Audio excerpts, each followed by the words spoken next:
അന്ന എന്ന് പറയുന്ന ഈ പെൺകുട്ടി കുട്ടിക്കാലം മുതൽ ഒരു കുതിരയെ ഓട്ടിക്കുന്ന ഒരാളാവണം എന്നായിരുന്നു അവളുടെ ആഗ്രഹം. അവളുടെ സഹോദരന്മാർ എപ്പോഴും അവളെ കളിയാക്കുകയൊക്കെ ചെയ്യുമായിരുന്നു. പക്ഷെ അതൊന്നും അവൾ കാര്യമാക്കി അങ്ങനെ എടുക്കാറില്ലായിരുന്നു. അങ്ങനെ അവൾ അച്ഛനോട് അവളുടെ സ്വപ്നം പറയുവാണ്. അവൾക്ക് വലിയൊരു കുതിര ഓടിക്കുന്ന ഒരു വലിയ റൈഡർ ആവണം എന്നായിരുന്നു അവൾ പറഞ്ഞത്. അച്ഛൻ ഒട്ടും അത് താല്പര്യപ്പെട്ടില്ലായിരുന്നു. അങ്ങനെ അവൾ അച്ഛനോട് പിണങ്ങി കുതിരകളെ കിട്ടുന്ന ആലയിൽ പോയി അവൾ കിടക്കുകയായിരുന്നു. അങ്ങനെ അച്ഛൻ അവളുടെ കൂടെ നിന്നു. വലിയൊരു ചാമ്പ്യൻഷിപ്പിന് വേണ്ടിയുള്ള പ്രാക്ടീസ് അവർ ഒരുമിച്ച് ആരംഭിച്ചു. ആ മത്സരത്തിൽ പങ്കെടുക്കാൻ വന്ന ഒരേ ഒരു പെൺകുട്ടി അവൾ മാത്രമായിരുന്നു.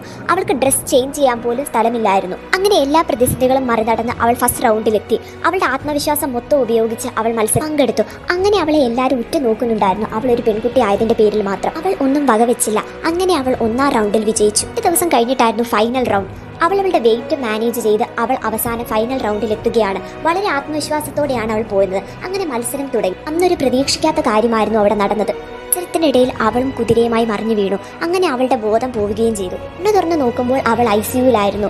അവളുടെ കൂടെ അവളുടെ അച്ഛനും പഴയ ജീവിതത്തിലേക്ക് വന്നുകൊണ്ടിരിക്കുകയായിരുന്നു. പക്ഷെ അവിടെ ഉള്ളിലെ ആഗ്രഹവും സ്വപ്നങ്ങളും അവിടെ അവസാനിക്കുന്നില്ല. അവൾക്ക് പിന്നെയും കുതിര ഓടിക്കണമെന്ന് തന്നെയായിരുന്നു അവളുടെ എല്ലാം ഓക്കെ ആയി കഴിഞ്ഞപ്പോൾ അവൾ പിന്നെയും അച്ഛനോട് പറയുകയാണ് അടുത്ത മത്സരം വരുന്നുണ്ട്, അവൾക്ക് എന്തായാലും പങ്കെടുക്കണമെന്ന്. അച്ഛൻ തീരെ സമ്മതിക്കുന്നുണ്ടായിരുന്നില്ല. അവസാനം സമ്മതിക്കേണ്ടി വന്നു. അങ്ങനെ മത്സരം അതിനെക്കാട്ടി ശക്തമായിട്ട് അവൾ മത്സരിച്ചു. അവിടെ തോൽവി അവൾ വിജയമാക്കി മാറ്റി. അങ്ങനെ അവൾ ആ മത്സരത്തിൽ ഒന്നാം സ്ഥാനം